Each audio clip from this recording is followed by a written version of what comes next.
Ko'chmas mulkni sotib oldingiz yoki yangi uy qurdingiz. Endi uning huquqiy himoyasi qanday ta'minlanadi? Bu savolga Gruziya tajribasi, yer munosabatlari va ko'chmas mulkni ro'yxatdan o'tkazish tizimi haqida qiziqarli javob beradi.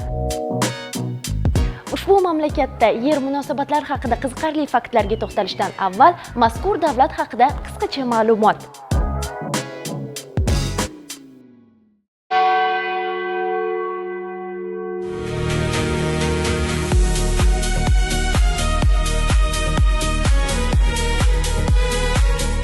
Qora dengiz sohilida joylashgan, Yevropa va Osiyoni bog'lab turuvchi qadimiy mamlakatlardan biri Gruziya. Maydoni qariyb 70 ming kvadrat kilometr bo'lgan ushbu mamlakatda 3,7 millionga yaqin aholi istiqomat qiladi. Gruziya shimolida Rossiya, janubda Armaniston va Turkiya, janubi sharqda Ozarbayjon davlatlari bilan chegaradosh. Mamlakatda asosan gruzinlar yashaydi. Shuningdek, Ozarbayjon, arman, rus, osetin, abxaz va boshqa millat vakillari ham istiqomat qiladi. Gruziyada yer munosabatlari va ko'chmas mulkka bo'lgan huquqlarni davlat ro'yxatidan o'tkazish Gruziya Milliy davlat reyestri agentligi tomonidan amalga oshiriladi. Agentlik Adliya vazirligi tizimida faoliyat yuritib, mamlakatning yagona davlat ko'chmas mulk reyestri va kadastr ma'lumotlarini yuritadi. Gruziyada har bir yer uchastkasi o'zining unikal kadastr raqamiga ega. Yerning chegaralari, maydoni, joylashuvi, toifasi va mulk huquqiga oid ma'lumotlar yagona elektron kadastr xaritasida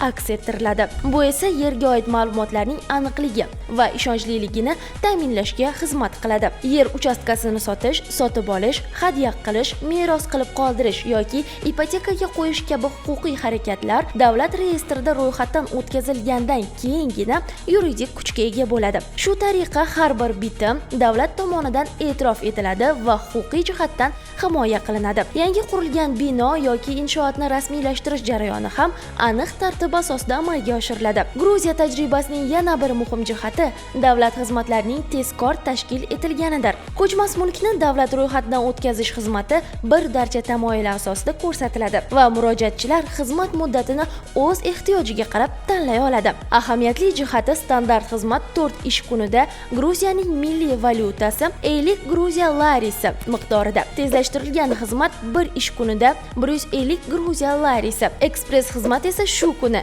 200 Gruziya larisi miqdorida davlat yig'imi evaziga amalga oshiriladi. Zamonaviy raqamli yechimlar, shaffof tartib taomillar va tezkor davlat xizmatlari Gruziyaning kadastr tizimini xalqaro miqyosda e'tiborga molik tajribalardan biriga aylantirgan.